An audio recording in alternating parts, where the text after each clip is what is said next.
Hello guys, tonight sim say diu chu hi la 17 years old nu mei khat amin chu arla ke ti chu imda ma le ma punishment ki bola hiti a chon di luwa hung chon kha ham te chu hin say diu he je chun abula kona zone again hin vet pe na channel la tha hin lung set and like share subscribe nin bol pe diu nong ka hin team ve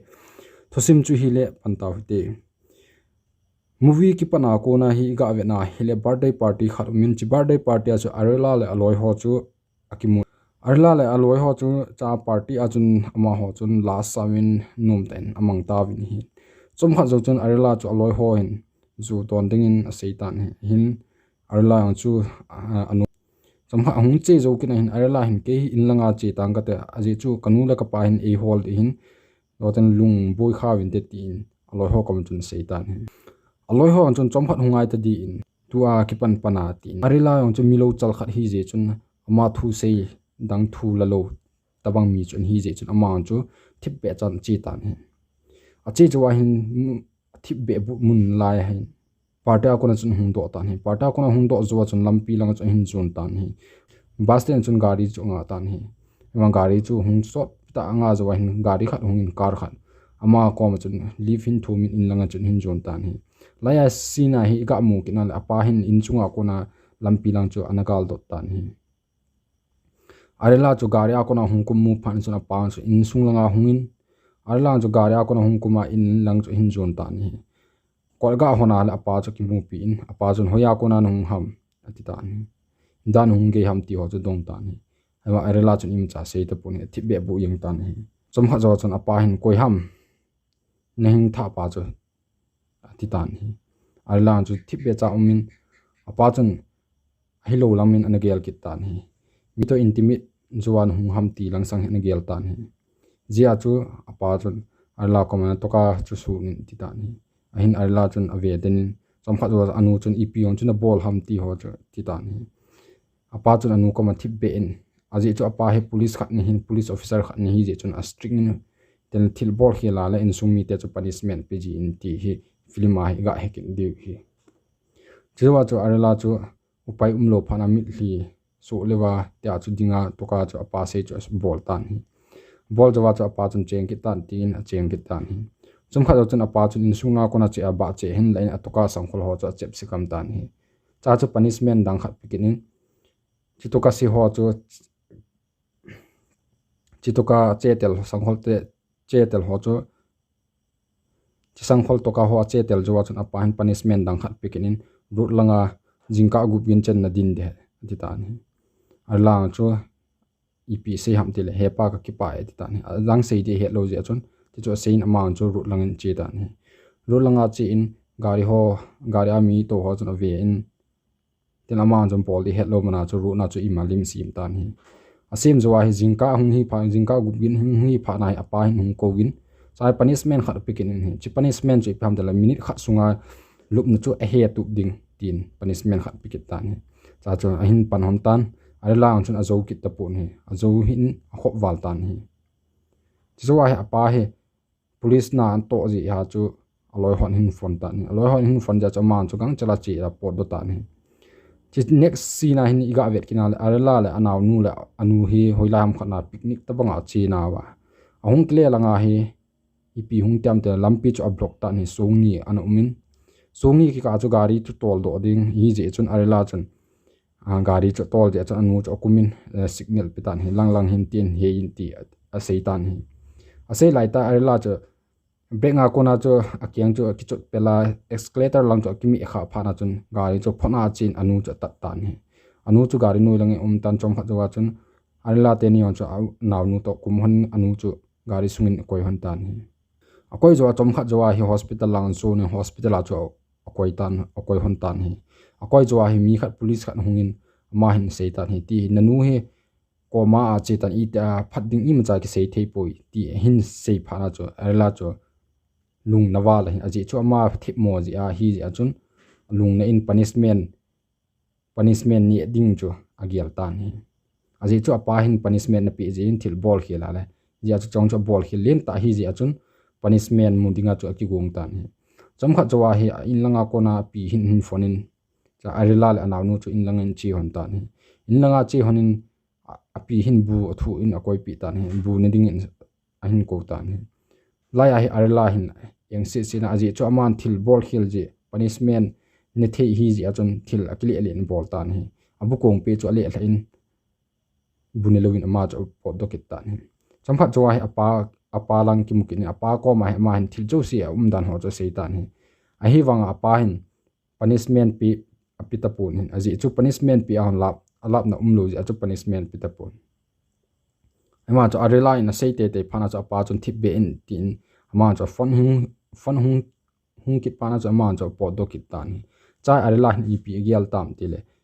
ama le ma punishment ki pi go in akigyal tan hi a ball khil chu san wal ja cha alunga cho jing ji a chu ma le ma punishment ki piting chi tan hi in lang hung thungin in langa chon ep ball ham tile atoka ho sangkhlo cho chep se gam tan hi chomkha jowa flyover and chi in flyover ko ma cho dingin leave athum tan hi som kha se thum jowa chon ko mi chan leave apipon mi li gari a hung ki po kar khana hung ki po chon akham tan hi akhamin ma cha vet na hele leave na dei ham tel hi nge ti phana cha ma cho alai lungdon te nung langa chon to tan hi ato zowa he chomhat zowa chon ama ho chon hung ki chem ta ben hi ipi hung ki chem ham tela abcd a kona bulpana kona la sa ding ti hung ki chem ta ben hi hung ki chem wa he bon wa hung ahin sa zo phana hi arila phan hung hi pan arila chon la sa ding dang kan ka he poi ti dan hi zowa ipi hin bol da sang ho cho su tan hi ma sang ho su la loi ho akoma te ni cho kilo langin an ve kha hon ki tan hi man chung gu thima menu ang chu ga khoi gu tan hi ga khoi lai tai nu menu he arila hi hung lo in hi ong lo jo phana chun ama hon jo kino chale gari chu nga win arila chu kum sa ta hin akum sa na wa chu mun thim gam hin koi mi cha gari yong chi be se lo lai muna chu kum ta win hi akuma he arila he boli he lo mana chu aga chi phia le gamla langa chu ga chi phia le anaw nu hin fun anaw nu hin hoyan he pan hol ling ati tan hi chai arila hin pi sei ham tile koi mi cha komin na sei do hin he no dam taka sia aje chu ke su khil hi tia hi je chu he no dam taka sia he no hung kha taka sia ka hung lo de he tin sei tan hi tel he pa thon ei do on le ka he poitin ne ki ho piam tiang ka he poitin ti a chun anaw nu chu sei pi dan chom khat zowa chun achiga achi kina le gari khat hungin gari chu mu phana cha ma yong chu ga ki chop hla le akiang chu thangin o tan hi thanga o cho keng ko cho o ahin cha cho gari a hung to te ni chu pasal pa chu aloi pa to chun hin amin chu bien ahin ma chun aga chi in ko ma aga chi le erla chun hung hin imacha nang ki thopi ho ngai he tan hi ai wan chu bien yong chun imacha dang gel wa ga ki thopin la do pi tan la do pya chun me nu chu lung ham wa len khat te ni chu chi hon phana chang gari chu songin set bu tan hi aga se zo wa hin gari chu kinga in ama chu apui phei hon tan hi pui phei hon na to na hona chu apui phei hon tan hi forest I khana chu la chu ipi do tam til arla hin na to na ding umam ke to the ti ben chu dong tan hi benong chun la ya hi thil ha sa ta na to na hin nang hon bol thei po in te ti tan hi arla chu kong mi ka hin ka bol thei nge dam I bang tia chun a bol na ding langa chun ki sei do tan hi chom kha zowa hin benong hin a kho po hi le bol thei he tin aman chu apui tan hi iti bol ham tio chu pa chale la chun puin a hil tan hi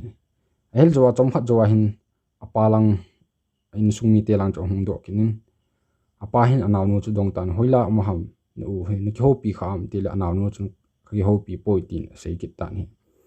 erla lang chu ga vet kina le tu a hi benong chu na tong ding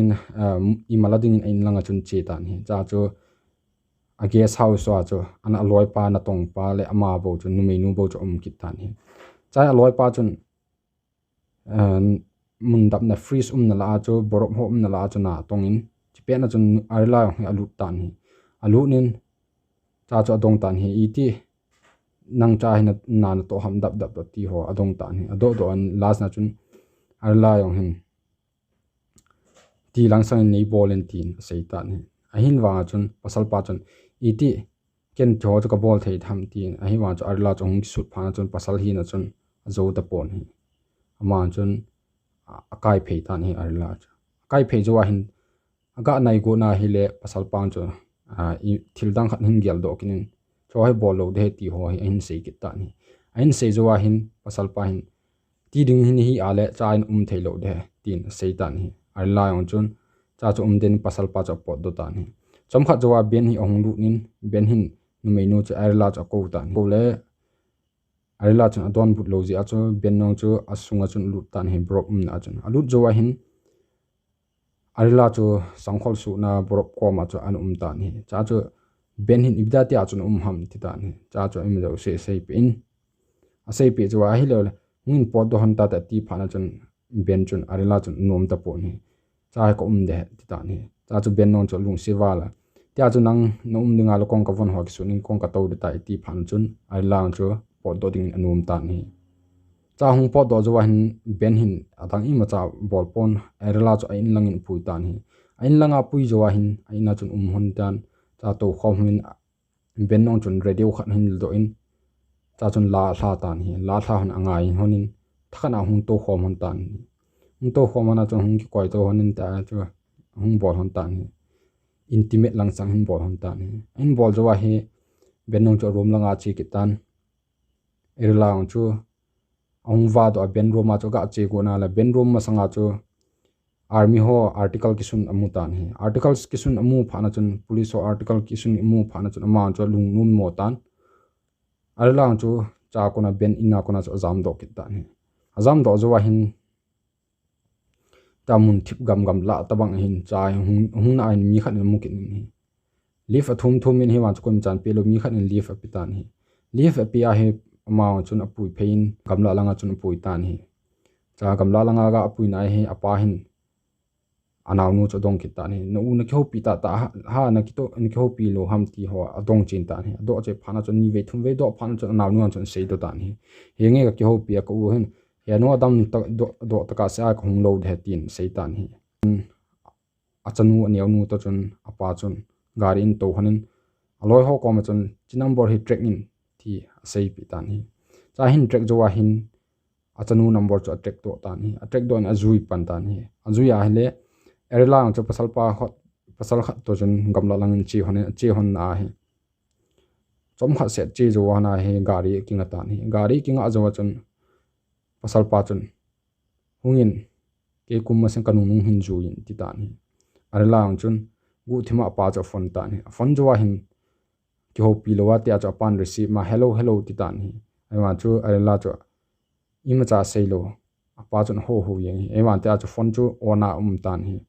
ti zo wa he pasal pa nung chu arla chun zui ta ni azui zo wa hin intimate ding in sei ta ni pasal pa hin sangkholo hin su zo chun ipi hin sei tam tel nu mei nu hin chi ka first time he tin hin sei ta ni the experience on ka nei po ti cha pasal pa hin chi first time hin le them hat nei on de he tin sei ta ni a sei zo wa hin do tele nom sa de tin wa sei ki ta ni cho zo sei cho phona ko na cho apa in na sa ki ta ni aza ji a cho apa chung gang chala chi number na cho attract chu ache ta ni anaw to chun chanu to chun che ta ni ache jo wa he gari chu mu ta ni gari mu pha na chun ate ne chu intimate jo pha na chun pasal pan gari hung chu mu pha na chu ma chu gang chalang ko hong in zam do ta ni azam do in cha chom kha jo wa arela chu hung kum ta ni hung kumin cha jo apa in a kol ni akolin cha chun pui phei ta ni apui phein dai nga anu te ho kom langa chun pui ta ni anu dam lo ina na chun pui ta ni pui chuwa hi cha arila chu anu kom ta ni cha hi apa hi kisi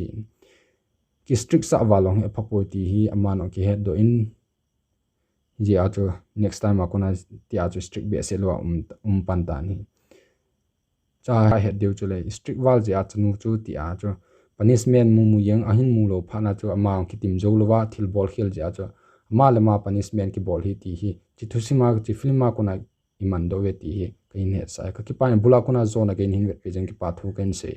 ka chen la than he lung se ten like share subscribe hin bol pe ti no kan tem ve